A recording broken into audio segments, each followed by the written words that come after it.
पहिल्या म्हणून तर बोलतो मी, आत्मा हरवलेल्या लोकांच्या अंतरात्म्यातून आवाज येतो का? मग 2019ला तुम्ही म्हणाला तेच मी विचारतोय, तेव्हा अंतरात्म्याचा आवाज कुठं होता?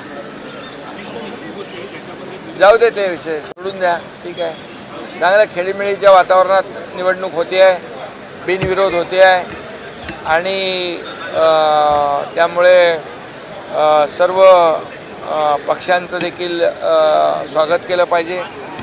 पक्षांना धन्यवाद दिले पाहिजे, सर्व पक्षांना.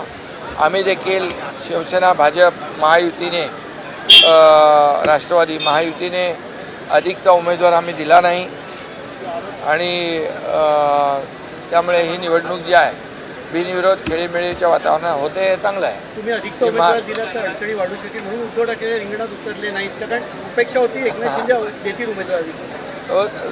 आता लढाईची वेळ येते तेव्हा कोणाला तरी पुढं करतात. तुम लढो हम कपडा संभालतो असं काही लोक करतात. जाऊ द्या, त्यांच्या पक्षाचा विषय येतो अंतर्गत, त्याच्यावर मला काय भाष्य करायचं नाही. पण मी एकच सांगतो की सगळ्यांनी